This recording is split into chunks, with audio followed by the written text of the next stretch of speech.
आपल्या महाविद्यालयाच्या internal quality assurance sale अर्थात IQAC विभागाच्या वतीने मागच्या महिन्यापासून सुरू असलेल्या या प्राध्यापक प्रबोधिनीच्या अंतर्गत आपण विचारांच्या वेगवेगळ्या पुष्पांना गुंफत आलो आहोत. आजचं हे 14वं विचार पुष्प आहे आणि या 14व्या विचार पुष्पाच्या निमित्ताने ऑनलाईन पद्धतीने जॉईन झालेले आजच्या कार्यक्रमाचे अध्यक्ष तथा महाविद्यालयाचे प्राचार्य माननीय Bapusaheb doctor ST Sonawane sir, त्याचप्रमाणे हे 14वं पुष्प ज्यांच्या विचारातून गुंफलं जाणार आहे ते आपल्या महाविद्यालयातील अर्थशास्त्र विभागाचे प्राध्यापक माननीय प्राध्यापक SN तोरणे सर. आपण दोघांचं सुरुवातीला मी सहर्ष स्वागत करतो. त्याचप्रमाणे या प्राध्यापक प्रबोधिनीचे समन्वयक प्राध्यापक डॉक्टर PP तलवारे, प्राध्यापक MV बळसाने सर, त्याचप्रमाणे IQAC चे कोऑर्डिनेटर प्राध्यापक डॉक्टर राम पेटारे आपले देखील सहर्ष स्वागत करतो. या प्रसंगी ऑनलाईन पद्धतीने जॉईन झाले महाविद्यालयातील सर्व प्राध्यापक, प्राध्यापकेतर कर्मचारी आणि विद्यार्थी बंधू भगिनी आपले देखील सहर्ष स्वागत करतो. ज्याप्रमाणे मगाशी म्हटलं की आपण ह्या विचारांची मालिका आपण सुरू केलेली आहे. माननीय प्राचार्य महोदयांच्या या प्रेरणेने आणि विचार मंथनातून हा कार्यक्रम होत आहे. हा पुढे पुढे चालत असताना आज बरोबर 14व्या टप्प्यावर येऊन पोहोचलेला आहे. आजचं 14वं विचार पुष्प गुंफण्याचा मान अर्थशास्त्र विभागाचे माननीय प्राध्यापक SN तोरणे सर यांना मिळत आहे. प्राध्यापक तोरणे सर हे गेल्या 25 वर्षापासून आपल्या महाविद्यालयामध्ये अर्थशास्त्र विषयाचं अध्यापन करतात. त्यांनी देखील आंतरराष्ट्रीय आणि राष्ट्रीय स्तरावरच्या जर्नल्स मध्ये आपले पेपर्स प्रकाशित केलेले आहे. विविध परिषदांमध्ये, चर्चासत्रांमध्ये त्यांचा देखील सहभाग असतो. असे आपल्या महाविद्यालयातील प्राध्यापक तोरणे सर आज आपल्याला त्यांचं विचार पुष्प, त्यांचं मंथन आपल्या समोर प्रस्तुत करणार आहेत. मी प्राध्यापक तोरणे सर यांना विनंती करतो की आपल्या विचारांना आपण सुरुवात करावी. प्राध्यापक तोरणे सर. हॅलो. हो सर. आवाज येतो? येतोय सर.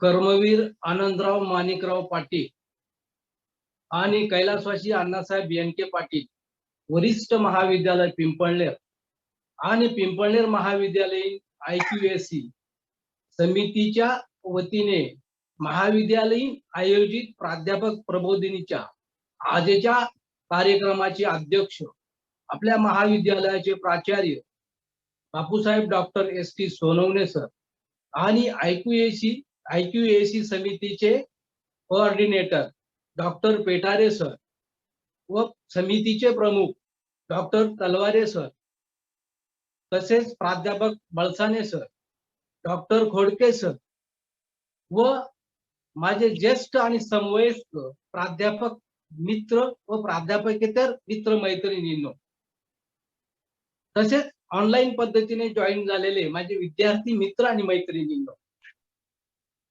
मित्र हो, आज मी ज्या विषयावर माझं मंतव्य व्यक्त करणार आहे तो विषय आहे COVID-19चा भारतीय अर्थव्यवस्थेवर होणारा परिणाम.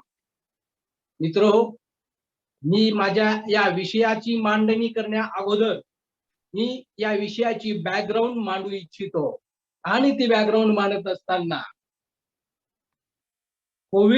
ती बॅकग्राऊंड मांडत असताना एखादा लेख असेल किंवा एखादं व्याख्यान असेल किंवा एखादं चर्चासत्र असेल किंवा वादविवाद वक्तृत्व स्पर्धा असेल, कुठल्याही प्रकारचं डिबेटिंग असेल, तर त्या ठिकाणी एखाद्या विषयाची निवड करीत असताना प्रेझेंट पोझिशन मध्ये समाजामध्ये अर्थातच अर्थव्यवस्थेमध्ये वेगवेगळे जे इश्यू निर्माण झालेले असतात आणि मग या अनेक इश्यूंपैकी एखादा इश्यू निवडून तो प्रेझेंट पोझिशन मध्ये असलेला इश्यू निवडून त्या इश्यूवरती आपण भाषण त्या इश्यू निवडला पाहिजे असा अलिखित संकेत आहे.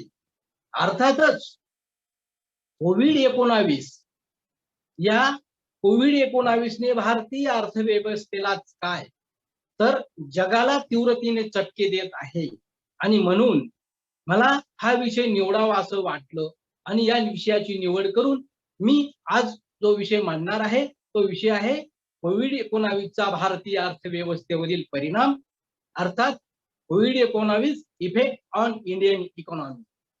आणि मग या विषयाचं अशा पद्धतीने पार्श्वभूमी मांडल्यानंतर याच्या पुढे जाऊन मला माझ्या विषयाचं जे इंट्रोडक्शन जे प्रास्ताविक करायचं आहे ते प्रास्ताविक करत असताना मी असं म्हणतो की आज कोविड-19 अर्थात कोरोना या विषाणूने जगामध्ये अक्षरशः धुमाकूळ घातलेला आहे. जगामध्ये लाखो लोक मृत्युमुखी पडलेले आहेत. जगामध्ये महासत्ता असलेले राष्ट्रे सुद्धा हतबल झालेले आहेत. या सूक्ष्म अशा विषाणूने भयानक भीतीदायक परिस्थिती जगामध्ये निर्माण केलेली आहे. या कोविड-19 ने निर्माण केलेल्या भीतीदायक परिस्थितीमुळे अर्थव्यवस्थेला अनेक प्रकारचे जे चटके आहेत ते चटके बसत आहेत. एवढेच काय तर जगभर जागतिक मानवी समूहाला म्हणजेच जगभर मानवी समूहाला जिवंत राहणे हीच आपली प्राथमिकता आहे असे मानायला या विषाणूने भाग पाडले आहे. म्हणजेच या विषाणूने अर्थव्यवस्थेमधील रोजगार असेल, उद्योग असेल, व्यवसाय असेल अशा अनेक लहान मोठ्या उद्योगांवर त्याने परिणाम केलेला आहे. आणि म्हणून अर्थातच मी अर्थशास्त्राचा अभ्यासक असल्यामुळे जे जे अर्थव्यवस्थेमध्ये जे इकॉनॉमिकल इलिमेंट असतील ह्या इलिमेंटवर अध्ययन करणं मला गरजेचं वाटलं आणि म्हणून या विषयाची निवड करून हा विषय आपल्या समोर उहापोह करण्याचा प्रयत्न करणार आहे. मित्रहो, भारतात सर्वात पहिले कोरोनाचा जो रुग्ण आहे हा रुग्ण केरळमधील थ्रिसूर या गावी जानेवारी 2020 मध्ये आढळला. त्याचा थेट संबंध चीनमधील वुहान या शहराशी होता. तदनंतर पुण्यामध्ये मार्च 2020 मध्ये कोरोनाचा रुग्ण आढळला. त्यानंतर मात्र कोरोनाच्या साथीने म्हणजे कोरोनाच्या प्रादुर्भावाने एवढ्या प्रचंड प्रमाणामध्ये प्रसाराचा वेग घेतला आणि त्यामुळे प्रसार वेगाने झाल्यानंतर त्याला आवर घालण्यासाठी त्याला कंट्रोलमध्ये आणण्यासाठी मग वर्ष लॉकडाऊन करण्यात आले आणि या वर्ष लॉकडाऊनचा देशाच्या अर्थव्यवस्थेवर सखोल आणि व्यापक असा परिणाम होताना आपल्याला दिसून आला. या परिणामांचा उहापोह करणे माझ्यासारख्या अर्थशास्त्राच्या विद्यार्थ्याला गरजेचं वाटलं आणि म्हणून ह्या विषयाची जी निवड आहे ती निवड मी केलेली आहे. आणि भारतीय अर्थव्यवस्थेमध्ये जे इकॉनॉमिकल इलिमेंट आहेत त्या इलिमेंट पैकी या काही इलिमेंट मी तुमच्या समोर मांडणार आहे आणि त्या इलिमेंट वरती होणारा जो परिणाम आहे त्या परिणामाचा उहापोह एक अर्थशास्त्राचा विद्यार्थी यांना त्याने करत असताना मी पहिल्या फॅक्टरला हात घालतो आणि जो पहिला फॅक्टर आहे तो पहिला फॅक्टर तुमच्या समोर नमूद करण्याचा किंवा मांडण्याचा मी माझ्या परीने प्रयत्न करतो. तो करीत असताना पहिला फॅक्टर आहे बेरोजगारी म्हणजे अनएम्प्लॉयमेंट. मित्र हो, देशात 2018-19, 19-20 आणि 20-21 या 3 वर्षाच्या कालखंडामध्ये बेरोजगारी प्रचंड प्रमाणामध्ये वाढली. अर्थातच कोरोनाच्या साथीने त्याच्यामध्ये अजून भर घातली आणि म्हणून गंभीर परिस्थिती निर्माण झाली. सेंटर फॉर मॉनिटरिंग इंडियन इकॉनॉमीच्या अहवालानुसार 22 डिसेंबर 2020च्या 2020च्या आकडेवारीनुसार भारतात बेरोजगारीचा दर 8.7% म्हणजेच 27.1% बेरोजगारी वाढलेली आहे. याच्या पुढे जाऊन असं सांगता येतं की एप्रिल 2021च्या लॉकडाऊनच्या पिरियड मध्ये बेरोजगारी ही 30% वाढलेली आहे. म्हणजे एवढ्या मोठ्या प्रमाणामध्ये बेरोजगारी वाढण्याचा कारण हा कोविड किंवा कोरोना ठरू शकतो. आणि बेरोजगारी आणि मग बेरोजगारीची झळ आणि चटकी आहे ही चटके ज्या ज्या कुटुंबावर, ज्या व्यक्तीवर ती परिस्थिती ओढवली असेल, त्या परिस्थितीला त्या वेदनांची जाणीव आहे. त्याच्यापुढे जाऊन असंघटित क्षेत्रामध्ये जास्त वाढलेली जी बेरोजगारी आहे, ती बेरोजगारी या कोरोनामुळे लघु, मध्यम, मोठे जे उद्योग आहेत, हे उद्योग व्यवसाय बंद झाले आणि म्हणून बेरोजगारीचे प्रमाण वाढून इंडियन इकॉनॉमी म्हणजे भारतीय अर्थव्यवस्था स्टॅग्नंट होते की काय, असा प्रश्न माझ्यासारख्या अति सामान्य माणसाला पडू लागला. आणि मग अशा पद्धतीने की या लॉकडाऊनच्या काळामध्ये खऱ्या अर्थाने जर विचार केला तर ज्यांच्या तळहातावर पोट असतो, ह्या लोकांचा जर विचार केला तर ते तळहातावर पोट असणाऱ्या लोकांच्या संदर्भामध्ये अतिशय क्लेशदायक आणि शरीरावर शहारे, अंगावर शहारे उभे करेल अशी परिस्थिती, तत्कालीन परिस्थिती होती. म्हणजे तत्कालीन म्हणजे आताच लॉकडाऊनच्या परिस्थितीमध्ये अशी परिस्थिती की क्लेशदायक आणि अंगावर शहारे उभे करणारी परिस्थिती तळहातावर पोट असणाऱ्या लोकांच्या बाबतीत. त्याचं कारण असं की जे घरकाम करणाऱ्या स्त्रिया असतील किंवा असंघटित क्षेत्रामध्ये काम करणारे जे मजूर असतील, ह्या मजुरांचा जो चरितार्थ आहे, तो चरितार्थ चालवण्याचं जे वेपन किंवा इन्स्ट्रुमेंट किंवा अर्थशास्त्रामध्ये असलेलं जे रिसोर्स साधन आहे, ते साधन म्हणजे त्यांचं मजुरी आणि अर्थशास्त्रामध्ये लेबर, श्रम.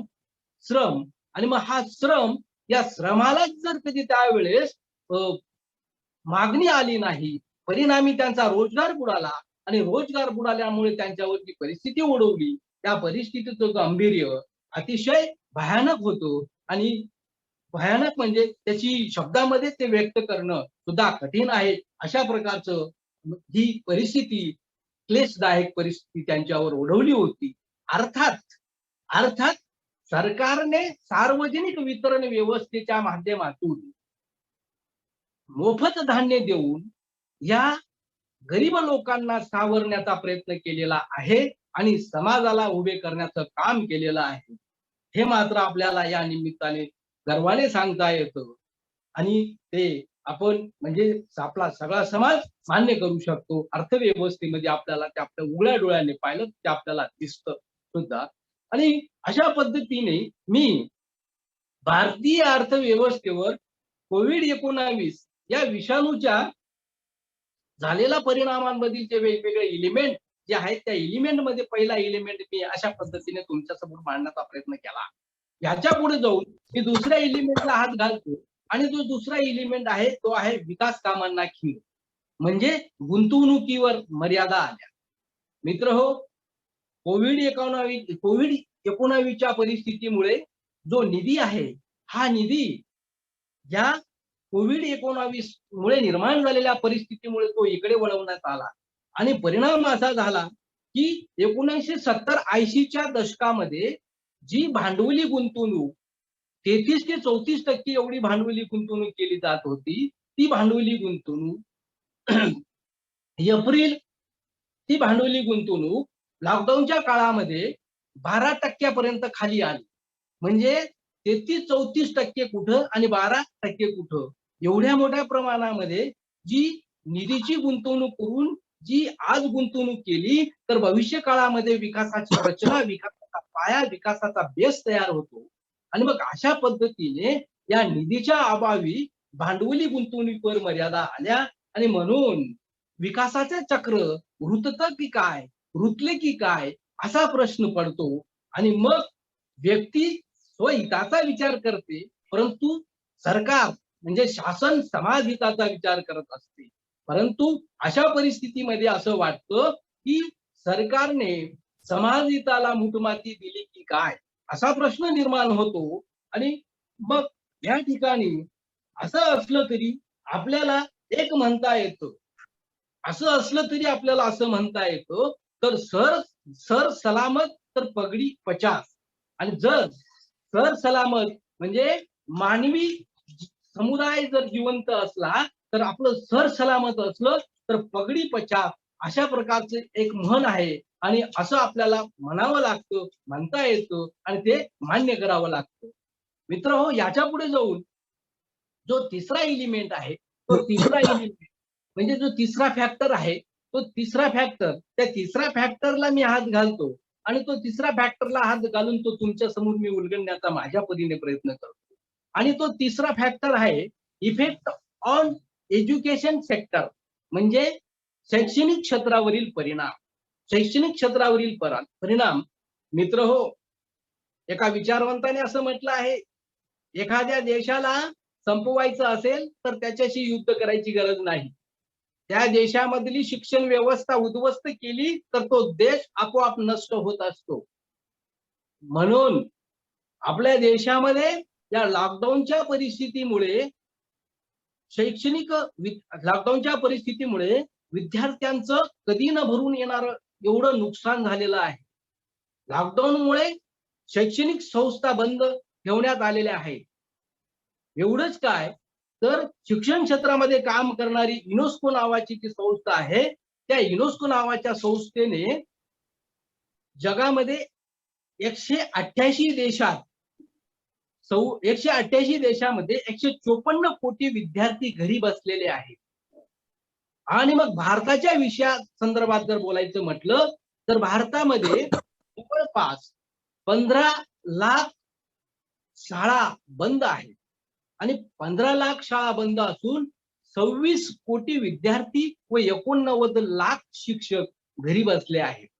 याच्या पुढे जाऊन मला असं म्हणता येतं की 50,000 उच्च शैक्षणिक संस्था बंद आहेत. म्हणजे जी महाविद्यालय आहेत ती 50,000 पेक्षा जास्त महाविद्यालय बंद आहेत आणि 3.70 कोटी विद्यार्थी आणि 15 लाख शिक्षक घरी बसलेले आहेत. म्हणजे अर्थात या ठिकाणी मी एक नमूद करू इच्छितो आणि ते असे की असे जरी असले तरी घरी बसून ऑनलाईनच्या माध्यमातून व्यवस्था चालू आहे.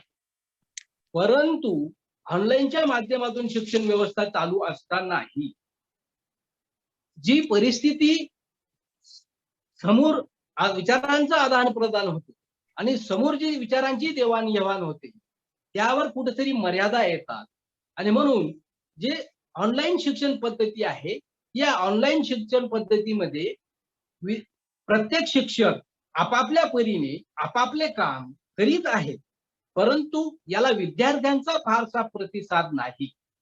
याच्या पुढे जाऊन मला असं म्हणता येतं की विद्यार्थ्यांचा प्रतिसादाच्या पलीकडे ही जी इन्स्ट्रुमेंट आहे, अर्थात ही सुविधा आहे, ही सुविधा ग्रामीण भागामध्ये पोहोचू शकत नाही आणि ग्रामीण भागामध्ये पाहिजे तेवढ्या प्रमाणामध्ये पोहोचत नाही आणि पाहिजे तेवढ्या प्रमाणामध्ये पोहोचत नसल्यामुळे ऑनलाईन एज्युकेशन ही अपॉर्च्युनिटी आहे, परंतु ती 100% सबस्टिट्यूट नाही.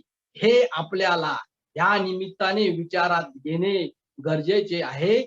ही वस्तुस्थिती आहे, ती नाकारून चालणार नाही. त्या निमित्ताने मला असं सांगावंसं वाटतं. आणि मित्रहो, या ठिकाणी हा जो चौथा एलिमेंट आहे, हा चौथा एलिमेंट मी या ठिकाणी संपवला आणि याच्या पुढे जाऊन जो पाचवा एलिमेंट आहे, त्या पाचव्या एलिमेंटला मी हात घालतो आणि पाचवा एलिमेंट मी तिसरा एलिमेंट मी संपवला. सॉरी, तर तिसऱ्या एलिमेंटच्या पुढे जाऊन मी पाचव्या एलिमेंटला हात घालतो आणि पाचवा एलिमेंट मी तुमच्या समोर मांडण्याचा माझ्या परीने प्रयत्न करतो आणि तो आहे की effect on agriculture sector in Indian economy, म्हणजे भारतीय कृषी क्षेत्रावर होणारा कोविड-19चा परिणाम. कृषी क्षेत्राच्या संदर्भामध्ये असं म्हटलं जातं की कोरोनाच्या परिस्थितीमध्ये भारताच्या अर्थव्यवस्थेला जर कोणी सावरलं असेल तर ते सावरण्याचं काम ऍग्रीकल्चर सेक्टर आणि मेडिकल सेक्टर या दोन सेक्टरने केलेलं आहे.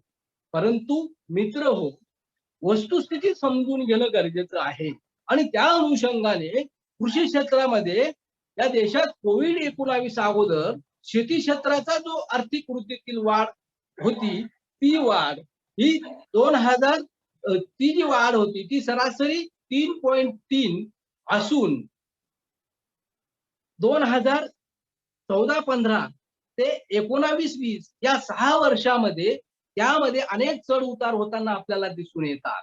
आणि NSO नावाची जी एक संस्था आहे, त्या संस्थेच्या अंदाजानुसार कृषी क्षेत्रातील GDP हे वित्तीय वर्ष 2019 मध्ये 2.4 वरून वित्तीय वर्ष 2020 मध्ये 4% जाईल असा अंदाज वर्तवण्यात आला होता. पण ऍक्च्युली कोविड-19च्या परिस्थितीमध्ये टाळेबंदीनंतर सर्वच आर्थिक व्यवहार ठप्प झाले आणि सर्व आर्थिक व्यवहार ठप्प झाल्यामुळे शेती क्षेत्रावर त्याचा विपरीत परिणाम झालेला आपल्याला दिसून येतो. आणि शेती क्षेत्रावर होणारे परिणाम हे उद्योग क्षेत्रावरील होणाऱ्या परिणामापेक्षा जरी थोडे कमी असतील, परंतु शेती क्षेत्रावर जे होणारे जे परिणाम आहेत, ह्या परिणामांचा उहापोह करत असताना मला या ठिकाणी असं एक नमूद करता येतं की शेती क्षेत्रामध्ये ह्याचे परिणाम सांगत असताना शेती क्षेत्रातील उत्पादित वस्तूंची मागणीतील घट, नंतर शेती क्षेत्राच्या उत्पादित वस्तूंच्या निर्यातीतील घट, शेती क्षेत्राच्या मालाच्या वाहतुकीची व्यवस्था बंद होणे आणि शेती क्षेत्राच्या मालाच्या वितरण व्यवस्थेमध्ये अर्थात प्रक्रियेमध्ये येणाऱ्या अडचणी आणि या अनेक या गोष्टींमुळे अर्थव्यवस्थेवर म्हणजे शेती क्षेत्रावर त्याचा विपरीत परिणाम झाला आणि त्याचा सरळ संबंध हा शेतकऱ्याच्या आर्थिक स्थितीशी असल्यामुळे त्याचा संबंध शेतकऱ्याची आर्थिक स्थिती खराब होण्यावर झाला. मित्रहो, याच्या पुढे जाऊन मी अर्थशास्त्राचा विद्यार्थी या नात्याने आपले डोळे उघडे करून जर आपण अर्थव्यवस्थेकडे बघितले, म्हणजे आपण आपले सगळ्यांचे डोळे उघडे असतातच, परंतु एक इकॉनॉमीचा विद्यार्थी या नात्याने आपण इकॉनॉमीमध्ये प्रत्येक एलिमेंटकडे बघत असताना आपण एक अनालिटिकल दृष्टिकोनातून अप्रोचने आपण बघितलं पाहिजे. या अर्थाने मी असं म्हणतो की आपण आपले डोळे उघडे करून अर्थव्यवस्थेकडे बघितलं तर आपल्याला असं लक्षात येतं की या लॉकडाऊनच्या पिरियडमध्ये अक्षरशः अन्नधान्य हे कवडीमोल. अन्नधान्य काय म्हणजेच शेतीच्या किंवा शेतीची जी उत्पादनं आहेत ती कवडीमोल विकली गेली. आणि आपण अभिमानाने म्हणतो की कोविडच्या परिस्थितीमध्ये अर्थव्यवस्थेला सावरण्याचं काम शेतीने केलं. पण शेतीने केलं हे आपण म्हणत असतो, परंतु जी परिस्थिती आहे, वस्तुस्थिती आहे, त्या वस्तुस्थितीमध्ये आपल्याला असं एक सांगता येतं की या लॉकडाऊनच्या परिस्थितीमध्ये, लॉकडाऊनच्या पिरियडमध्ये लॉकडाऊनच्या पिरियडमध्ये टरबूज 4 किलोचं तर 5 किलोचं जे टरबूज होतं, हे 4-5 किलोचं टरबूज आपल्याला 10 रुपयामध्ये विकत घेता आलं. 100 रुपयामध्ये 5 किलो द्राक्षे आपल्याला मिळाली. 5 रुपयामध्ये 4 ते 5 किलोची पपई आपल्याला मिळाली. आणि अशा प्रकारची जी परिस्थिती आहे, ही परिस्थिती आपल्या देशाच्या शेतकऱ्यावर ओढवली. आणि मग या ठिकाणी शेतकऱ्याची जी परिस्थिती आहे ती अधिकच गंभीर झाली. मित्र हो, खरे तर याच्या पुढे जाऊन एक धाडसाचं विधान मी करतो. मी शेतकऱ्याचा मुलगा आहे, शेतकऱ्याचा मुलगा असून मी एक धाडसाचं विधान असं करतो की खरे तर शेतकरी हा जुगारी आहे. शेतकरी हा फार मोठा जुगारी आहे आणि तो फार मोठा जुगारी असून तो निसर्गाच्या भरोशावर, निसर्गाच्या विश्वासावर लाखो रुपयाचं धान मातीत फेकतो, मातीत मिसळतो आणि मातीत मिसळून आकाशाकडे टक लावून हतबलतेने पाहत असतो. शेवटी पदरी निराशाच येते. आणि शेवटी पदरी निराशाच येऊन होतं काय, तर मग शेवटी पदरी निराशा आल्यानंतर शेतकरी नको ते मार्ग पत्करतो आणि ते मार्ग उचित नसतात तरी त्याला ते मार्ग पत्करावे लागतात. परंतु वरवर अभ्यास करणारे काही लोक असं म्हणतात की शेतकऱ्यांचे काय एवढे गोडवे गायले जातात. पण मित्र हो, खरे जर तुम्ही अभ्यासक असाल तर तुम्हाला असं लक्षात येईल की हे जे खेळ खेळणं आहे, हे खेळ खेळणं शेतकऱ्यासारखं धाडस वर्षानुवर्ष म्हणजे असं म्हटलं जातं, शेतकऱ्याचं पोरग कर्जात जन्मतं, कर्जात जगतो आणि कर्जात मरतो. आणि मग अशा प्रकारची वर्षानुवर्षी त्याची परिस्थिती असते. आणि म्हणून आपण वरवर अभ्यास करून नुसतं असं विधान करणं की शेतकऱ्याच्या बाबतीत एवढे गोडवे का गायले जातात असं म्हणणं चुकीचं असतं. मित्र, मी एक सांगतो या ठिकाणी, पाण्यातला मासा पोहे कैसा, जावे त्याच्या वंशा मगजकडे.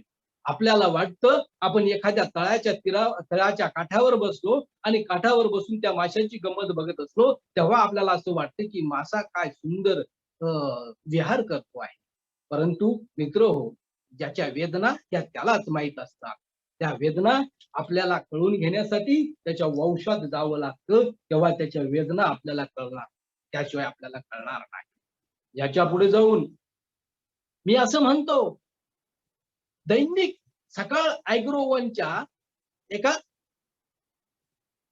दैनिक सकाळ ॲग्रोवन मध्ये असं स्पष्ट केलं होतं की 1 एकरामध्ये 3 पोते जे धान पिकत होतं, त्या धानाच्या ठिकाणी आता 13 पोते धान पिकायला लागलं.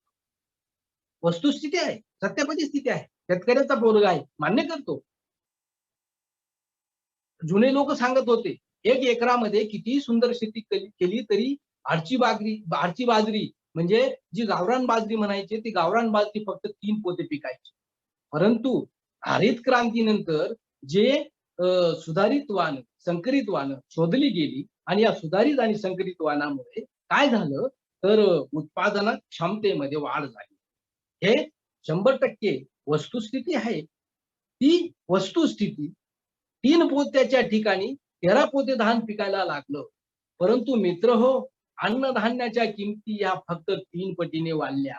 परंतु उत्पादन खर्च मात्र 60 पटीने, म्हणजे 3% अन्नधान्याच्या किमती वाढल्या, तर 60% म्हणजे 60 पटीने आपल्या अन्नधान्याचा म्हणजे शेतीचा उत्पादन खर्च वाढला.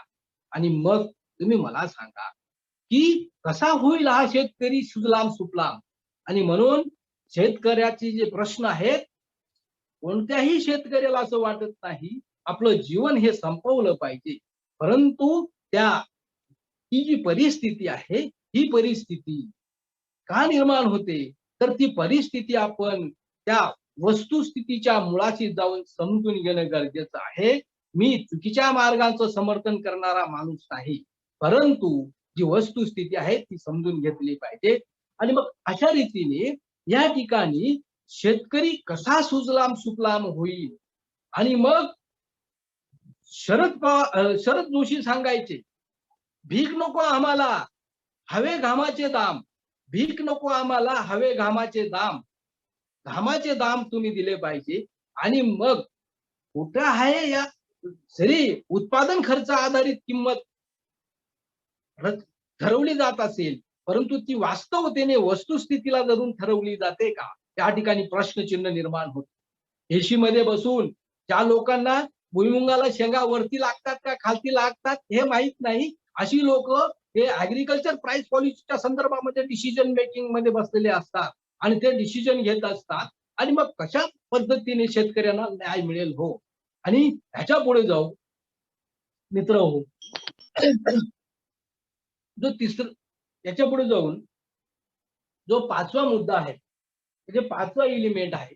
आणि तो 5वा एलिमेंट, त्या 5व्या एलिमेंटला मी हात घालतो आणि त्याला हात घालून तो तुमच्या समोर उलगडून मांडण्याचा माझ्या परीने प्रयत्न करतो.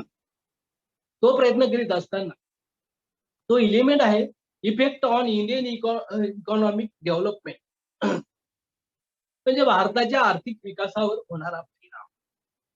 शेवटचा मुद्दा आहे आणि अतिशय महत्वाचा मुद्दा आहे की भारताच्या आर्थिक विकासावर झालेले जे परिणाम आहेत, त्या परिणामाच्या संदर्भामध्ये चर्चा करत असताना मला किंवा ते परिणामांचा उहापोह करत असताना देशाच्या अर्थव्यवस्थेवर मंदीचे सावट असताना कोरोनाच्या महामारीमुळे किंवा टाळेबंदीमुळे देशाची अर्थव्यवस्था जी आहे ही फार कोलमडली. देशाचे जीडीपी 5.2% जानेवारी 2020 मध्ये 4.1% कमी झाले. ते एप्रिल ते जून 2020 या तिमाहीमध्ये केंद्रीय सांख्यिकी संरचनेच्या अहवालानुसार पहिल्या तिमाहीत जीडीपी 29.9% कमी झाला. म्हणजे गेल्या 40 वर्षामध्ये जीडीपी इतका कमी होण्याचा हा पहिला प्रसंग आहे. आणि मग अशा पद्धतीने देशाच्या विकासावर, देशाच्या अर्थव्यवस्थेच्या विकासाला ही मोठी खीळ आहे. आणि अशा प्रकारची परिस्थिती निर्माण झाली तर 40 वर्षामध्ये ही ऋणात्मक अशी घट असून देशात उत्पन्न कमी, परिणामी बचत कमी, परिणामी भांडवल निर्मिती कमी, परिणामी गुंतवणूक कमी, परिणामी उत्पादन कमी, परिणामी उत्पन्न कमी. म्हणजे अशा प्रकारचं जे दारिद्र्याचं दुष्टचक्र निर्माण होण्याची जी परिस्थिती असते, ही परिस्थिती निर्माण होते की काय असा प्रश्न निर्माण होतो. आणि गरिबीने गरिबी वाढते आणि श्रीमंतीने श्रीमंती, म्हणजे आमच्या अर्थशास्त्रामध्ये असं म्हटलं जातं, विकासाने विकास होत असतो, परंतु विकासाच्या विकासाबरोबर विनाशाची मुळं वाढत असतात आणि झालेला विकास कोलमडत असतो असं म्हटलं जातं. परंतु त्याआधी हे इतकंच महत्वाचं आहे की विकासाने विकास होतो आणि गरिबीने गरिबी वाढते. आणि म्हणून देशाच्या अर्थव्यवस्थेच्या विकासावर या कोविड-19 च्या परिणामांचा उहापोह करत असताना अशा प्रकारचे परिणाम आपल्याला मला नमूद करता आले. मी माझ्या परीने ते मांडण्याचा प्रयत्न केला. शेवटी आपण सगळे आमच्या ऍडमचे अनुयायी आहोत. आमच्या ऍडमचे अनुयायी म्हणजे आमचा ऍडम स्मिथ म्हणजे फादर ऑफ इकॉनॉमिक्स. ऍडमचे अनुयायी या अर्थाने मी म्हणतो की आपण सगळे आशावादी आहोत. आणि आशावादी असल्यामुळे आपण ऍडमचे अनुयायी आहोत.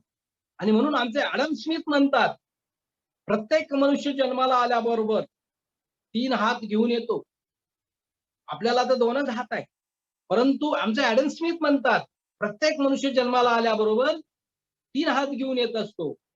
आणि मग आपल्याला सगळ्यांना 3 हात आहेत आणि सगळ्यांना 3 हात आहेत.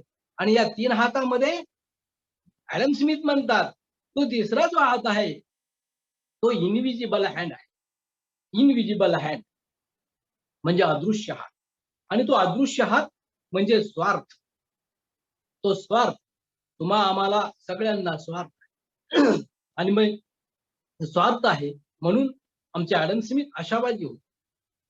आपण माल्थसचे अनुयायी नाही, माल्थस निराशावादी होते. आणि म्हणून मी म्हणतो आपण ऍडमचे अनुयायी असल्यामुळे आपल्या सगळ्यांना स्वार्थ आहे. आणि या स्वार्थाने प्रेरित असल्यामुळे आपण आशा ठेवूया की ही परिस्थिती निवळणार आहे. या परिस्थितीतून आपण आपण सावरणार आहोत असं आपण आपल्या मनाची फुणगाठ बांधली पाहिजे.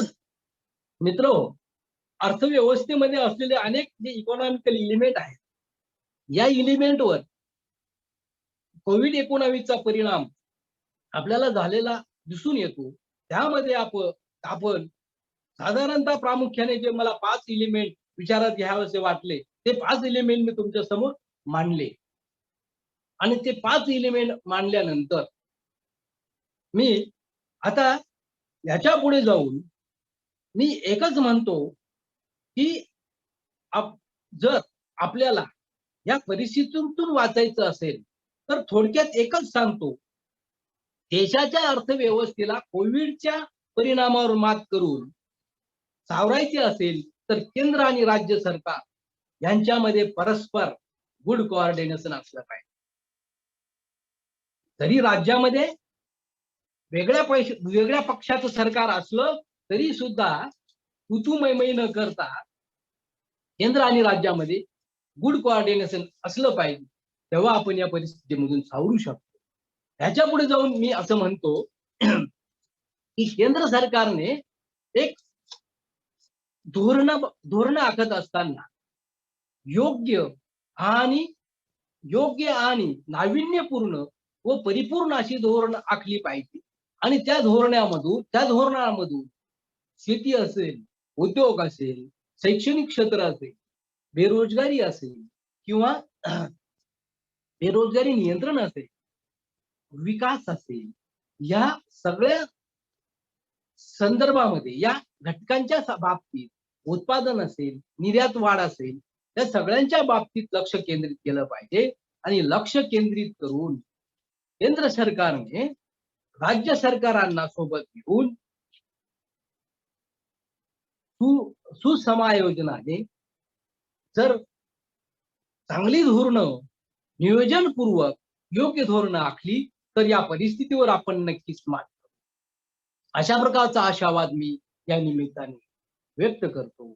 आणि अशा प्रकारचा आशावाद व्यक्त करून यापुढे जाऊन मी एकच सांगतो, आपणही समाजाचं देणं लागतो. आणि आपणही समाजाचं देणं लागतो म्हणून आपण सरकारने घालून दिलेल्या नियमांचं योग्य रीतीने म्हणजे काटेकोर पालन केलं पाहिजे.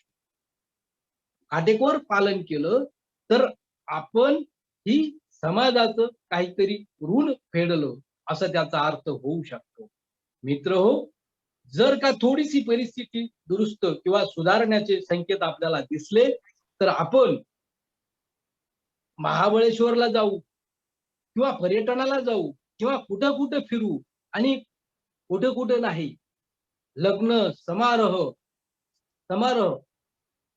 अशा वेगवेगळ्या ठिकाणी जाऊन आपण जो अशा प्रकारची जी परिस्थिती आहे परत निर्माण करतो, की परत कोविडला चालना देण्याचं काम करतो, तर ते चालना देण्याचं काम आपण बंद केलं पाहिजे. तर ते केव्हा बंद होईल तर आपण समजून घेतलं पाहिजे की आपण समाजाचं देणं लागतं. आणि अशा प्रकारचे सरकारने घालून दिलेल्या नियमाचं काटेकोर पालन केलं पाहिजे. यापुढे जाऊन मित्र हो, मी माझ्या विषयाला याच्या पुढे जाऊन मित्र हो, खरे पाहता संशोधन पेपर आणि व्याख्यान हे दोघे विषय वेगवेगळे आहेत. संशोधन पेपर जो असतो हा वाचन करायचा असतो, व्याख्यान हा भाग वेगळा असतो. परंतु आपल्या महाविद्यालयाचे जे प्राचार्य आहेत ते प्राचार्य नेहमी इनोव्हेशन करीत असतात, नाविन्याचा शोध घेत असतात. आणि नाविन्याचा शोध नवप्रवर्तन आमच्या अर्थशास्त्रामध्ये शुम्पीटर नावाच्या अर्थशास्त्रज्ञाने मांडलेला एक थेरी आहे. आणि ती थेरी म्हणजे इनोव्हेशन थेरी, नाविन्य आणि नाविन्याचा शोध घेत असतात.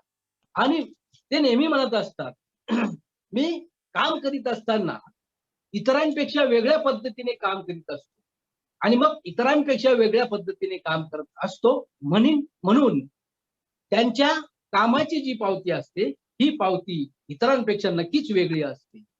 मित्र हो, त्याच्या पुढे जाऊन मी असं म्हणतो की प्राचार्य साहेब नेहमी शिवखेरा किंवा नरेंद्र जाधव अशा जे काही लेखक आहेत या लेखकांचाही वारंवार उल्लेख करत असतात, त्यांच्या पुस्तकांचा वारंवार उल्लेख करत असतात, जेणेकरून माझ्यासारख्या अभ्यासकांना त्याच्यामधून त्या पुस्तकं चालण्याची प्रेरणा मिळते.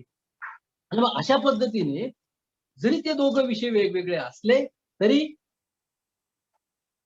माननीय प्राचार्य साहेबांच्या या नवकल्पकतेच्या आयामामधून आपल्याला वेगवेगळ्या गोष्टी शिकता येतात हे या निमित्ताने आपण अभिमानाने सांगू शकतो. आणि यापुढे जाऊ मी आपल्या महाविद्यालयाने म्हणजे आपल्या महाविद्यालयामध्ये आयोजित IQAC आणि या समिती आणि आपल्या महाविद्यालयाचे प्राचार्य यांनी आयोजित केलेल्या प्राध्यापक प्रबोधिनीच्या माध्यमातून माझ्यासारख्या अतिसामान्य माणसाला 2 शब्द बोलण्याची संधी मिळाली.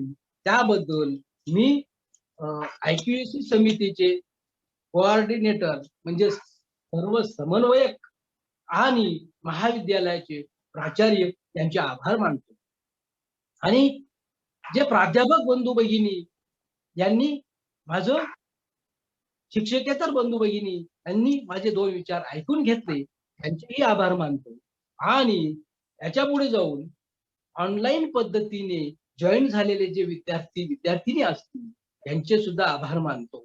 आणि माझ्या 2 शब्दांची मी सांगता करतो. 2 शब्दांची मी सांगता करतो. जय हिंद, जय महाराष्ट्र, जय भारत भू. धन्यवाद प्राध्यापक तोरणे सर. कोविड-19चा भारतीय अर्थव्यवस्थेवर होणारा विपरीत परिणाम आपण विशद केला आणि हा परिणाम विशद करत असताना 5 कोणते घटक आहेत की ज्याच्यावरती सगळ्यात जास्त परिणाम झालेला आहे, त्या घटकांची माहिती आपण अतिशय अभ्यासपूर्व आमच्या पुढे सादर केली, त्याबद्दल आपले आभार व्यक्त करतो. आणि माननीय प्राचार्य साहेबांच्या परवानगीने आपण हे व्यासपीठ चर्चेसाठी खुलं करूया.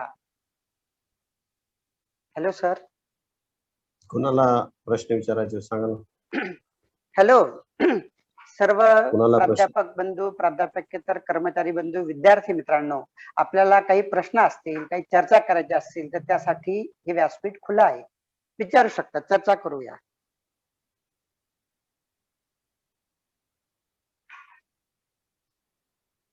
मी सुरुवात करतो नेहमीप्रमाणे. हॅलो हॅलो, येतोय आवाज?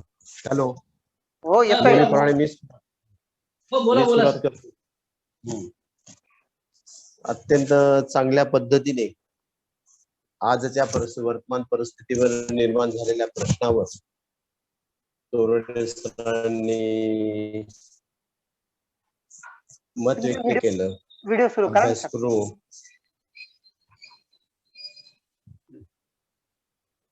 अभ्यासपूर्ण असं मत, काही व्याख्यान व्यक्त केलं, त्याबद्दल प्रथम त्यांचं अभिनंदन करतो.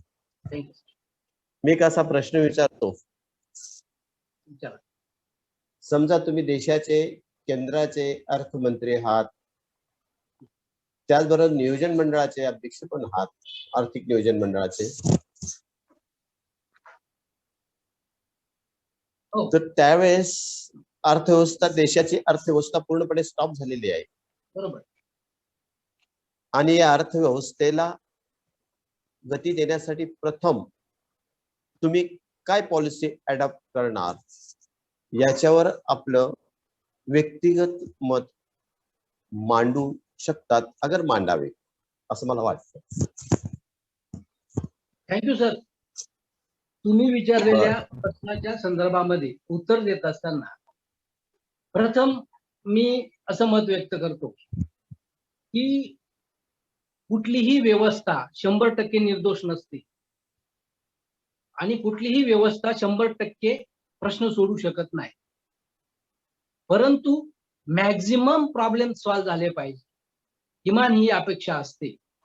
आणि त्या दृष्टिकोनातून कोविडच्या परिस्थितीमुळे निर्माण झालेली परिस्थिती आहे, याच्यातून जर देशाला सावरायचं असेल तर सावरत असताना मॅक्झिमम इफेक्ट जो झालेला आहे तो बेरोजगारी, म्हणजे रोजगार कसा क्रिएट होईल, हा पहिला प्रश्न सॉल्व्ह केला पाहिजे.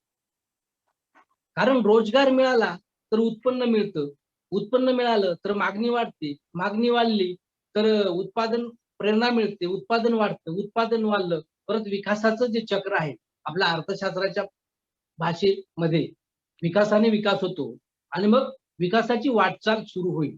म्हणजे थोडक्यात केन्सने मांडलेली जी थिअरी आहे, 1929 मध्ये जागतिक महामंदी निर्माण झाली आणि जागतिक महामंदीमध्ये सीएचा सिद्धांत अपुरा ठरला आणि केन्सनी मांडलेली थिअरी इफेक्टिव्ह डिमांड, परिणामकारक मागणी. मग परिणामकारक मागणी वाढायला पाहिजे. मग परिणामकारक मागणी केव्हा वाढेल? ज्यावेळेस लोकांच्या खिशात पैसा जाईल. मग पैसा केव्हा जाईल? रोजगार मिळेल आणि रोजगार मिळाला तर आपोआप लोक बाजारात जातील आणि बाजारात गेले तर मागणी येईल, मागणी आली तर आशादायक चित्र निर्माण होईल असं मला वाटतं. रोजगार क्षेत्रावर मोठ्या प्रमाणामध्ये गव्हर्नमेंटने लक्ष दिलं पाहिजे. हॅलो. ठीक आहे, ठीक आहे, ठीक आहे. अजून कोणाला काही प्रश्न आहेत का? अजून कोणाला काही प्रश्न आहेत का? नाही? नाही येत. ठीक आहे, समारोप करतो. मला एक प्रश्न आहे. आपल्या प्राध्यापक प्रभू मोरे सरांना प्रश्न आहे सर. बोला बोला सर, बोला सर. हा, विचारा. तुम्ही जी मांडणी केली, तुम्ही अर्थशास्त्राचे हो. अभ्यासक आहात आणि हो, मला हो. एक प्रश्न असा आहे की महाराष्ट्राच्या स्पेशली शेतकऱ्यांची हो. आर्थिक स्थिती सुधारण्यासाठी केंद्राने किंवा राज्याने कोणते पाऊल उचलले पाहिजे? महाराष्ट्राच्या शेतकऱ्यांची आर्थिक परिस्थिती सुधारण्यासाठी केंद्राने आणि राज्याने कोणते पाऊल उचलले पाहिजे? सर, तो फार मोठा विषय आहे. हॅन्ड तो फार मोठा विषय आहे. त्याचं कारण असं आहे की शेतकऱ्याने उत्पादित केलेल्या मालाला प्रथम योग्य भाव दिला पाहिजे. हे सगळ्यात मोठं सोल्युशन आहे. दुसरं सोल्युशन, सरकारने पीक विमा योजना चालू केलेली आहे. पण पीक विमा योजनेमधून शेतकरी पीक विमा काढतो, परंतु तो खाजगी कंपनींना पीक विमा काढण्याची म्हणजे मोनोपॉली अधिकार दिलेले आहे आणि त्यामुळे शेतकऱ्यांना त्या पीक विमा मोबदल्याचा फायदा होतोच असं नाही. या निमित्ताने तुम्हाला एकच सांगतो सर की शेतकऱ्याने, तुम्ही म्हणाल शेतकऱ्याने परंपरागत अन्नधान्य पिकवण्यापेक्षा हे केलं पाहिजे, ते केलं पाहिजे, ते केलं पाहिजे, जोडधंदे केले पाहिजे, फळ पीक घेतलं पाहिजे, आळ्या पाळल्या पाहिजे, रेशीम उद्योग केले पाहिजे. सर, शेतकऱ्यांनी हे सगळे उद्योग केलेले आहे आणि सगळे उद्योग करून शेतकऱ्याची जी आर्थिक स्थिती आहे, ही आर्थिक स्थिती जसं औद्योगिकरणामधून निर्माण झालेल्या वस्तूचा किंमत ही उत्पादन खर्चावर ठरते, म्हणून कारखानदारी तोट्यात जात नाही. तसं शेतीकडे सुद्धा कारखानदारी म्हणून बघून शेतीमधून ज्या ज्या काही वस्तू निर्माण होतात त्या वस्तूंचा वास्तव उत्पादन खर्चाचा विचार करून त्या वस्तूंना किमती दिल्या पाहिजे. तेव्हा शेतकऱ्याची आर्थिक स्थिती सुधारू शकेल असं मला वाटतं. बरं, दुसरी गोष्ट अशी वाटते मला की आपला बायोडायव्हर्सिटी आपल्या भारतामध्येच असते. बायोडायव्हर्सिटी म्हणजे जैवविविधता, आणि त्या जैवविविधतेमध्ये Kerala is popular for coconut, त्याच्यानंतर Karnataka is popular for mango, किंवा Maharashtra is popular for onion. म्हणजे असे जे हे आहेत. आणि नेमकं काय होतं, केंद्रामध्ये डिसिजन करत असताना हे लोक काय करतात की जेव्हा कांद्याचे भाव वाढायला लागतात तेव्हा उत्तरेकडचे खासदार जे असतात ते आवाज उठवतात, कांद्याचा भाव पाडण्याचा प्रयत्न करतात. आणि जेव्हा याचे भाव वाढायला लागतात, धान म्हणजे तांदूळ असेल किंवा नारळ असेल, तर मग केरळकडचे लोक उठतात आणि ते म्हणजे आपल्याकडचे लोक खासदार आवाज उठवतात आणि नारळाचे भाव पडतात. त्याच्यामुळे काय होतं की आपल्या इथंच मध्येच काहीतरी प्रॉब्लेम क्रिएट होतो आणि ते भाव पडतात असं सर्वसाधारण चित्र दिसतंय. तर त्याला काय असं? सर, शेतीचं जे अर्थशास्त्र आहे, शेतीचं अर्थशास्त्र हे मागणी आणि पुरवठ्याच्या नियमावर आधारित आहे. ज्या वेळेस उत्पादन जास्त होतं त्यावेळेस भाव पडतात आणि ज्या वेळेस उत्पादन कमी होतं तेव्हा भाव असतात. म्हणजे जेव्हा दात असतात तेव्हा फुटाणे नाही आणि जेव्हा फुटाणे असतात तेव्हा दात नाही. अशा प्रकारची जी परिस्थिती आहे, ही परिस्थिती प्रामुख्याने शेतकऱ्याने निर्माण केलेला माल हा त्याच्या उत्पादन खर्चावर आधारित किंमत दिलीच गेली पाहिजे. मग तुम्ही असं म्हणणार उत्पादन खर्चावर आधारित किंमत दिली जात नाही का? ऍग्रिकल्चर प्राइस पॉलिसी नाही का? आहे, ऍग्रिकल्चर प्राइस पॉलिसी पण आहे. ऍग्रिकल्चर प्राइस पॉलिसी ठरवली जाते, हे सगळ्या गोष्टी आहेत, परंतु वास्तव उत्पादन खर्चाचा विचार केला जात नाही. आपली आणीवारी लावण्याची पद्धत बघा. गावामध्ये पीक आणीवारी लावली जाते. कोणाच्या तरी एखाद्याच्या शेतामध्ये गेले, जिथं चांगलं शेत असेल, चांगलं कणीस असेल, तिथं तलाठी जातो आणि तिथून काही कंच गोळा करतो आणि ते कंच कुटून काटून मग ते गावाची आणीवारी लावली जाते. मग ऍक्च्युली सगळ्या गावाची परिस्थिती तशी असते का? तशी नसते सर. आणि म्हणून प्रश्न हाच आहे की वास्तव खर्चावर आधारित त्याच्या मालाला भाव दिला गेला पाहिजे. आणि शेतीचं मागणी पुरवठ्यावर जे अर्थशास्त्र आधारित आहे ना, मेन गोल तिथंच होत आहे. म्हणजे ऍग्रिकल्चर इंडस्ट्रीमध्ये असा भाग आहे, आणि जे इंडस्ट्रियलायझेशन आहे त्या इंडस्ट्रियलायझेशन मध्ये कारखानदारीमधून निर्माण होणारी जी वस्तू आहे, ह्या वस्तूची आणि या वस्तूची जर तुलना केली तर तुम्ही त्या वस्तू कारखानदारीमधून निर्माण होणाऱ्या वस्तू कितीही उत्पादन केल्या त्यांचा भाव किंवा त्याला तोटा केव्हा होईल, अर्थव्यवस्थेमध्ये त्याची मागणी पडेल तेव्हा, अन्यथा त्याला तोटा होत नाही. कारण त्याची किंमतच मुळात उत्पादन खर्चावर आधारित त्यांनी लावलेली असते. पण शेतकरीच हा असा एक माणूस आहे, पिकवतो तो आणि त्याच्या मालाची किंमत ठरवणारे मात्र दुसरे असतात. कारखानदारीमध्ये असं होतं कसं, कारखानदारीमध्ये समजा तुम्ही मेणबत्ती तयार केली, समजा तुम्ही अगरबत्ती तयार केली, कागद तयार केला, तर त्याची किंमत कोण ठरवणार? तुम्हीच ठरवणार. पण शेती व्यवसायामध्ये तुम्ही टरबूज पिकवा, तुम्ही द्राक्षे पिकवा, केळी पिकवा, तुम्हाला पटेल ते पिकवा, परंतु त्याचा भाव तुम्ही ठरवू शकणार नाही. बोला सर, अजून काय? हॅलो सर, तोरणे सर, समजा भाव वाढवला तर लोक दरवाजा मारताना हो. आता समजा कांद्याचा भाव वाढवला, शेतकऱ्याला योग्य भाव द्यायचा भाव, कांद्याचा भाव वाढला, पण किती पब्लिक दरवाजा मारते मग कांद्याने वेळेत पाणी आणलं बा. मग हे पण चित्र. सर, हा तुमचा प्रश्न अतिशय बरोबर आहे की कांद्याचे भाव वाढले तर आरोळ्या मारणारे कोण असतात? आपणच असतो. बरोबर. आपण म्हणजे कोण? आपण शेतकऱ्याची मुलं आहोत. बरोबर. आपण शेतकऱ्याची मुलं असून आपण पहिले एसटी वर दगड फेकतो, आंदोलन करतो, एसटी वर अटक करतो, एसटी अडवतो, मोडतोड करतो. असं का बरं करतो आपण? त्यावेळेस आपण आपल्या मनाला प्रश्न नाही विचारत का? आपण समजा बुवा 1 महिना कांदा नाही खाल्ला तर आपण मरून जाणार आहे. जर कधी आपल्या शेतकऱ्याचं हित होत असेल तर त्यावेळेस आपण अशा पद्धतीने आपण आपल्या स्वतःच्या मनाला प्रश्न विचारतो का? नाही विचारत. आणि हे कसं आहे सर, हे धरलं तर चावतं, सोडलं तर पळतं. जर कधी शेतीच्या मालाची किमती वाढवल्या ना तर काय होतं, ऍग्रिकल्चर इंडस्ट्री जी आहे ना, त्या ऍग्रिकल्चर इंडस्ट्रीच्या किमती सुद्धा वाढतात. म्हणजे इनपुट म्हणून, रॉ मटेरियल म्हणून जर तुम्हाला साखर पाडायची आहे, साखर पाडायची असेल तर तुम्हाला ऊसच टाकावा लागेल गव्हाणीमध्ये. आणि मग ऊसाला जर कधी तुम्ही किंमत आता 2500 रुपये ऊस ऐवजी जर तुम्ही 5000 रुपये करून दिला तर तिकडे लगेच साखरेची किंमत काय होते? वाढते. म्हणजे ऍग्रिकल्चर इंडस्ट्रीची पण किंमत वाढते आणि तिकडे लगेच इंडस्ट्रीयल गुडच्या पण किमती वाढतात. म्हणजे दुहेरी अर्थव्यवस्थेमधील उपभोक्त्यावर तो अटॅक होतो.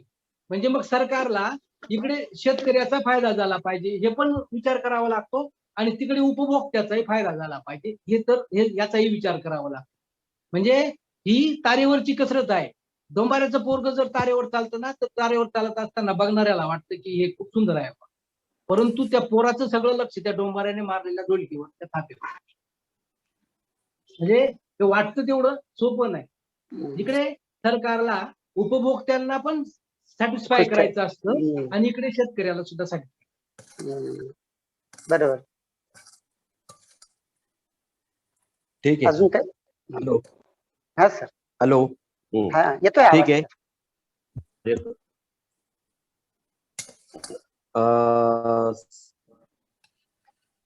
एक मिनिट. प्राध्यापक प्रबोधिनीच्या निमित्ताने आज रोजी अर्थशास्त्राचे प्राध्यापक संजय तोरणे यांनी जे काही आज त्यांचं व्याख्यान आणि त्या माध्यमातून माझे सर्व सहकारी प्राध्यापक, प्राध्यापकेतर बंधू आणि माझे प्रिय विद्यार्थी, खरं करून बऱ्याचदा मी रिपीट करत असतो, प्राध्यापक प्रबोधिनी सुरू करण्याच्या पाठीमागे माझा हेतू असा की टाइमपास हा शब्द नाही, ही तर प्राध्यापकांनाही कळत असतं की त्या प्राध्यापकाला विषयाचे संबंधित ज्ञान किती आहे. कारण ऐन वेळेस जे प्रश्न विचारले जातात त्या प्रश्न तर काही पुस्तकामधून लगेच तो प्राध्यापक पाहत नाही. आपल्या या प्रोफेशन मध्ये सुद्धा निर्णय स्टेजेस येत असतात. मग सिनियर ग्रेड, सिलेक्शन ग्रेड ज्याला आपण म्हणतो, सहयोगी प्राध्यापक, सहाय्यक प्राध्यापक, सहयोगी प्राध्यापक, प्रोफेसर. यावेळेस ज्या कमिटी येत असतात त्या कमिट्या सुद्धा त्यांच्या पाठीमागे हाच एक उद्देश असतो की त्या संबंधित प्राध्यापकाला त्या विषयाच्या संदर्भात ज्ञान किती हे चाचपडून पाहत असतात. म्हणून बऱ्याचदा असं होतं की त्या विषयाच्या संदर्भामध्ये जे बेसिक नॉलेज पाहिजे ते बेसिक नॉलेज सुद्धा प्राध्यापकांजवळ दिसून येत नाही. त्यावेळेस कमिटी आश्चर्य व्यक्त करत असते. मी समजा तोरडे सरांना विचारलं की जागतिक लोकसंख्या दिवस कधी असतो, तर तो जर सांगता येत असेल तर त्या विषयामधलं आपलं काहीच नॉलेज नाही. मग तो कुठलाही विषय असेल, हिंदी असेल, मराठी असेल, जॉग्राफी असेल, जागतिक पर्यावरणाचा दिवस कधी, त्या भूगोलच्या प्राध्यापकाला जर सांगता येत असेल तर त्यावेळेस 10 लोकांमध्ये आपल्याला आपल्या विषयाच्या संदर्भात जर उत्तर देता येत असेल तर यासारखं अपमान नाही. सिन्सिअर प्राध्यापक असा असतो की नको आपण नोकरी करू नये, आपण नोकरी सोडून द्यायला पाहिजे. आपल्याला विषयाच्या संदर्भात अगदी प्रायमरी नॉलेज नसेल तर काय कामाचं. आपण एवढा पगार घेत असतो आणि त्या पगाराच्या संदर्भामध्ये विद्यार्थ्यांपर्यंत आपण नॉलेज पोहोचू शकत नाही. आणि विद्यार्थ्यांना जॉईन करण्याचा हेतू हाच आहे की आमच्या या प्राध्यापकांना सुद्धा जनरल नॉलेजच्या माध्यमातून सर्व विषयाचं ज्ञान मिळेल, म्हणून विद्यार्थ्यांना जॉईन करण्याचा प्रयत्न होता आहे. प्राध्यापक तोरडे अत्यंत चांगल्या पद्धतीने, मी अर्थशास्त्राचा असल्यामुळे त्यांनी अत्यंत चांगल्या पद्धतीने मांडणी केली. मोरे सरांनी विचारलेला प्रश्न असेल, माझा विचारलेला प्रश्न असेल, मग अर्थतज्ञांचे नाव दिले असतील, अगदी बरोबर आहे.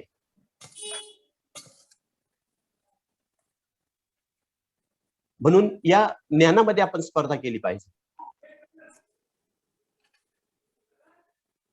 इतर ठिकाणी स्पर्धेपेक्षा आपल्या विषयाच्या संदर्भामध्ये मग त्या विषयाचे निर्णय अँगलच्या संदर्भामध्ये असेल, ते अँगल सुद्धा आपण डेव्हलप केले पाहिजे. नजर ज्याला आपण म्हणतो चाणाक्ष नजर असली पाहिजे. नाही तर असं म्हणताय की नजरचं ऑपरेशन केलं जातं पण नजरियाचं ऑपरेशन केलं जात नाही. म्हणून त्या दृष्टिकोनातून आपल्या विषयाच्या संदर्भामध्ये आपल्याला किती येतं हे एकमेकाला सुद्धा या विचार विनिमयाच्या माध्यमातून, या प्राध्यापक प्रबोधनाच्या माध्यमातून कळत असतं. आणि त्याच वेळेस या कॅशच्या माध्यमातून, ऍडव्हान्स स्कीमच्या माध्यमातून जेव्हा या प्राध्यापकांचे निर्णय कॅम्प झाले, बाहेर जात असतो, त्यावेळेस त्या प्राध्यापकांना किती नॉलेज आहे त्यावेळेस सुद्धा आपल्याला कळत असतं. कमिटीच्या माध्यमातून जर आपण एक्सपर्ट म्हणून गेलात की आपल्या महाविद्यालयामध्ये झाल्यानंतर आपल्या समोर विचारलेले प्रश्न, त्या प्रश्नांचे उत्तर किती दिले समाधानकारक, त्यावेळेस सुद्धा मला समजलं की त्या प्राध्यापकांना विषयाच्या संदर्भामध्ये नॉलेज किती आहे. ते अधिक रुंदीगत करण्यासाठी प्रयत्न केले पाहिजे. प्राध्यापक तोरणे सरांना जो प्रश्न विचारला त्या प्रश्नाचं उत्तर त्यांनी त्यांच्या परीने देण्याचा प्रयत्न केला, पण मला जे अपेक्षित उत्तर होतं ते अपेक्षित उत्तर त्यांनी दिलेच पाहिजे असं नाही, त्यांच्या पद्धतीने त्यांनी ते उत्तर दिलं. मी विचारलेला प्रश्न असा होता की कोरोनामुळे थांबलेली आहे, तिला गती देण्यासाठी, गती म्हणण्यापेक्षा तिला एक चाल देण्यासाठी, मग विकासाच्या संदर्भामध्ये अर्थशास्त्राच्या प्राध्यापक राऊत असेल, प्राध्यापक तोरणे असेल, यांना माहिती आहे विकासाच्या संदर्भामध्ये निर्णय अर्थतज्ञांचे मॉडेल्स पण आहेत. मग त्याच्यामध्ये विमानाची जर उड्डाण करायची असेल तर टेक ऑफ स्टेज ज्याला आपण म्हणतो अगोदर लँडिंग आणि लँडिंग नंतर हळूहळू हळूहळू नंतर ते स्पीड घेत असतं. मला हे अपेक्षित उत्तर होतं की ज्यावेळेस आम्ही भारतीय अर्थव्यवस्था म्हणतो, भारतीय अर्थव्यवस्था ही कृषी अर्थव्यवस्था आहे. अर्थव्यवस्था ही पूर्णपणे थांबलेली आहे. जसं मी काल मोरे सरांना प्रश्न विचारला होता आणि मोरे सरांच्या त्या बॉटनीवरच सर्व निर्मिती अवलंबून, सर्व सजीवांची पालन पोषण, सजीवांचं संशोधन त्याच्यावर अवलंबून असतं, ते म्हणजे बॉटनी. तसं कृषी अर्थव्यवस्था म्हटल्यानंतर या कृषी अर्थव्यवस्थेमध्ये अगोदर जर केंद्रीय अर्थमंत्री असाल तर त्यावेळेस कृषी अर्थव्यवस्थेला चालना देण्यासाठी, आणि त्याचबरोबर एक प्रश्नाचं उत्तर त्यांनी बरोबर दिलं की रोजगार. मग कृषी विकासाला चालना देण्यासाठी अगोदर तिथं गुंतवणूक आणि रोजगाराला गुंतवणूक. मग कृषी अर्थव्यवस्था चालना देण्यासाठी लगेच आज पेरलं म्हणजे सकाळी उगेल, पण पालन पोषणासाठी पाण्याची आवश्यकता असते. जर पाऊस पडणारा असेल तर त्या पाऊस पडणाऱ्या आळ पाहिजे, त्या पाण्याला चालवलं पाहिजे, जिरवलं पाहिजे. यासाठी धरणांची निर्मिती असेल, कालव्यांची निर्मिती असेल, शेततळ्यांची निर्मिती असेल. त्या पिरियडमध्ये शेतकऱ्यांनी आपलं केंद्र सरकारने मग त्रुटीचा अर्थ पैसा नसेल तर त्रुटीच्या अर्थ भरण्याच्या माध्यमातून नवीन चलन लगेच करता येत नाही. त्या ठिकाणी मागील परिस्थितीचा आढावा घेऊन आपल्याला किती प्रमाणात त्रुटीचा अर्थभरणा पेलवू शकतो आणि त्या पद्धतीने गुंतवणूक करण्यासाठी शेतीचं क्षेत्र आणि रोजगार क्षेत्र याला चालना देण्यासाठी काय करता येऊ शकेल.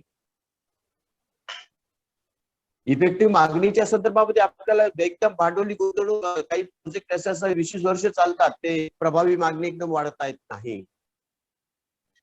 रोजगार क्षेत्र वाढण्यासाठी मग रस्ते असतील, धरणे असतील, नवीन इन्फ्रास्ट्रक्चर असेल, त्या ठिकाणी आम्ही टेक्निकल एनर्जीला त्या ठिकाणी थांबवलं पाहिजे. मग जेसीबीच्या माध्यमातून आज हजारो माणसाचं काम जेसीबी करत आहे, तर त्याला थांबवलं पाहिजे त्या काही काळापर्यंत.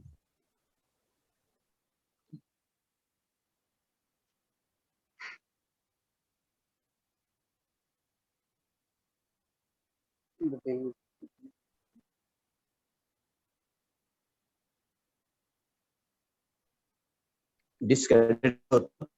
आवाज येतो? काही टेक्निकल येतोय का? आवाज येतोय? आवाज येतोय का? हो हो येतोय ना? येतोय. तर ते भांडवली वस्तूच्या येतोय का आवाज?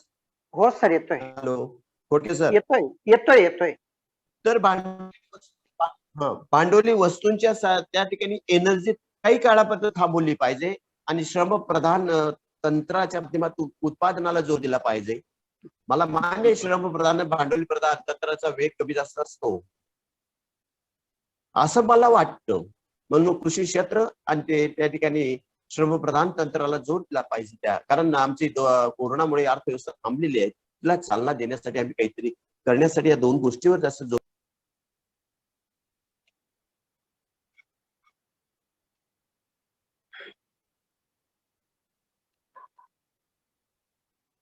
आवाज गेला.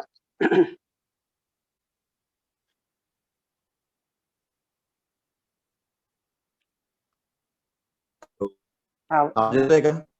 हो डिस्कनेक्ट झाला थोडा. आवाज येतोय का? आता येतोय. हो डिस्कनेक्ट.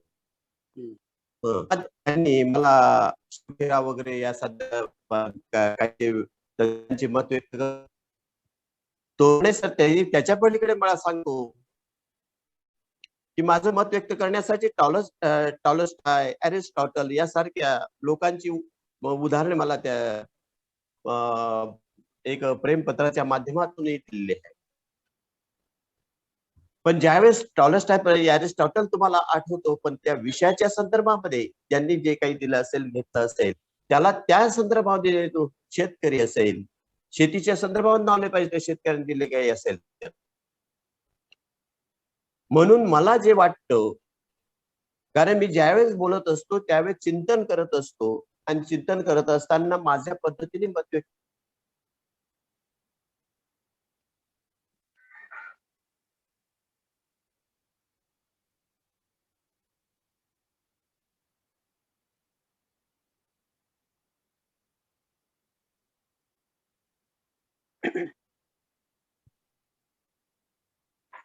मी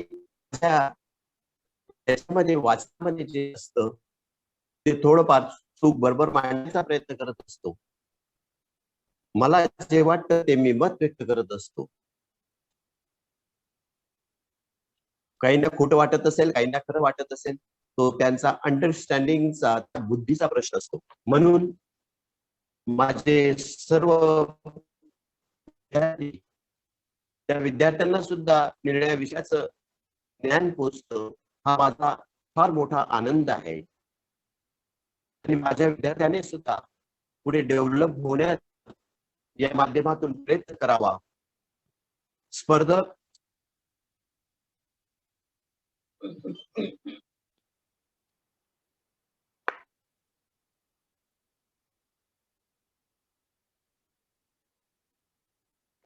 विद्यार्थी माझं आव्हान आहे, एक सूचना आहे की इतरांच्या स्पर्धा करण्यापेक्षा त्या गुणवान विद्यार्थ्यांचे तुम्ही स्पर्धक व्हा, जे मार्केटला आहेत, जे मार्केटला म्हणजे जे स्पर्धक विद्यार्थी आहेत, जे पुढे जात आहेत, त्या विद्यार्थ्यांना स्पर्धा करा. त्यांच्याशी द्वेष करू नका. त्यांच्यापेक्षा मी जास्त मार्काने पुढे जाईन यासाठी तुम्ही प्रयत्न करा. आज प्राध्यापक जरी मत व्यक्त करतो, मी प्राध्यापक होईल या प्राध्यापकांपेक्षा जास्त मी निर्णय अँगल मधून मत व्यक्त करेल, असं विद्यार्थ्यांनी भविष्यामध्ये या प्राध्यापक प्रबोधिनीच्या माध्यमातून, व्याख्यानाच्या माध्यमातून आपण स्पर्धा करण्याचा प्रयत्न करणार. त्यास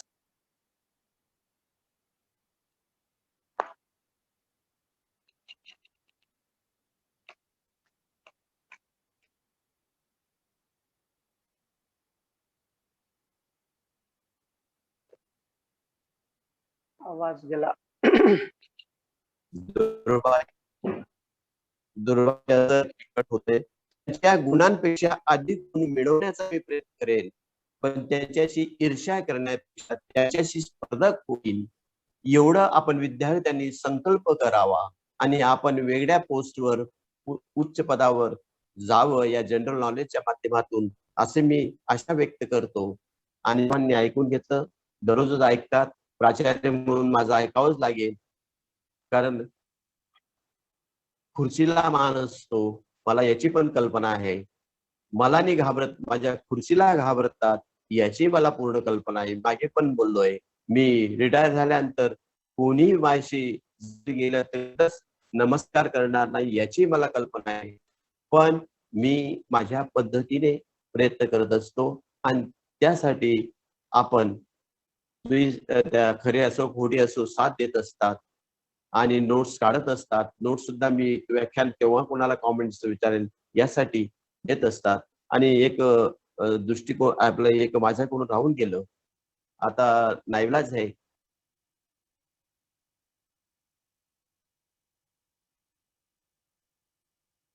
आवाज गेला. रेंज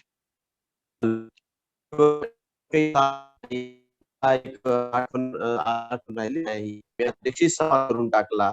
आजचा समालोचनचा भाग काही होणार नाही आणि मध्येच डिस्टर्ब होऊन राहिलं, म्हणून मी या ठिकाणी थांबतो. सर्वांचे आभार, विद्यार्थ्यांचे कौतुक करतो. धन्यवाद. आणि आता आभार खोडके सर मानते. हो सर, हो सर, धन्यवाद सर. धन्यवाद प्राचार्य साहेब. आपण या प्राध्यापक प्रबोधिनीच्या माध्यमातून विद्यार्थ्यांनी, गुणवान विद्यार्थ्यांची ईर्ष्या करू नका, तर त्यांच्या गुणवान विद्यार्थ्यांची स्पर्धा करा, अशा प्रकारचा संकल्प विद्यार्थ्यांनी केला पाहिजे. अशा प्रकारचा आशावाद आपण व्यक्त केला, असं मार्गदर्शन आपण विद्यार्थ्यांना केलं, त्याबद्दल आपले आभार व्यक्त करतो सर. आपल्या आजच्या या 14वे विचार पुष्प गुंफत असताना या कार्यक्रमाच्या अध्यक्षस्थानी महाविद्यालयाचे प्राचार्य साहेब राहिलेत. त्यांनी मार्गदर्शन केलं आणि विविध विषयावरती चर्चा घडवून आणली त्याबद्दल प्राध्यापक प्रबोधिनीच्या वतीने प्राचार्य साहेबांचे आभार व्यक्त करतो. त्याचप्रमाणे हे 14वं विचार पुष्प ज्यांच्या माध्यमातून गुंफलं गेलं ते अर्थशास्त्र विभागाचे प्राध्यापक माननीय संजय तोरणे सर यांनी देखील अतिशय अभ्यासपूर्ण असं विवेचन केलं. त्यांचे देखील या प्रबोधिनीच्या वतीने आभार व्यक्त करतो. त्याचप्रमाणे या कार्यक्रमासाठी ऑनलाईन पद्धतीने जॉईन झालेले सर्व प्राध्यापक प्राध्यापकेतर बंधू आणि विद्यार्थी मित्र मैत्रिणींनो आपणा सर्वांचे आभार व्यक्त करून साहेबांच्या परवानगीने हा कार्यक्रम संपला असं जाहीर करतो. करायचं सर बंद? ठीक आहे ठीक आहे. हो हो हो हो. चालेल बंद.